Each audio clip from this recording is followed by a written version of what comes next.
अस्सलामुअलैकुम सल्ली अला सुबहानल्लाह। मैं तौकीर हाफिज़ वेलकम करती हूँ अपने मल्टीपर्पज़ चैनल पर। और आज आपको शॉर्ट वीडियो में शॉर्ट बातें जल्दी जल्दी बताने वाली हूँ। तो व्यूअर्स, ये आपको मेरा अडेनियम दिख रहा है। और आप विंटर में तो वैसे भी डॉर्मेंसी में चले जाते हैं ये प्लांट, यानी कि अडेनियम। तो ये प्लांट को मैंने इतने, इसमें फ्लावरिंग कितनी ज़बरदस्त आ रही है, आप देखें फ्लावर की पूरे बंच पे बंच आपको दिखाते जा रही हूँ। और मेरे बहुत सारे फ्लावर नीचे में झड़ भी गए, बहुत सारे आए थे। तो उसमें एक मैजिकल फर्टिलाइज़र मैंने तैयार की, जिसे कहते हैं काऊ डंग एंड ओजड़ी खाद। मैंने वो ओजड़ी खाद और दोनों को मिक्सचर बनाकर दोनों को इस तरह कुछ दिन इसको पानी में रखा। पानी में रखने के लिए वाटर में रखा।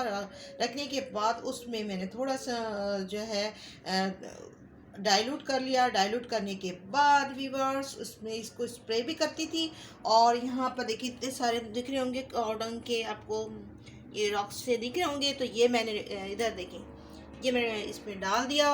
और इसमें इतनी जल्दी ब्लूमिंग पे इसके फ्लावर आने लगे थे। ये मेरा झटपट आपको फर्टिलाइज़र का आपको दिखा रही थी कमाल, कि आप भी अब जो है विंटर में डॉर्मेंसी में जाना नहीं दें। और इसको देखें, हर इसके लीव्स कितने ग्रीन ग्रीन और अच्छे हो रहे हैं। तो ये था मेरा सीक्रेट मैजिकल।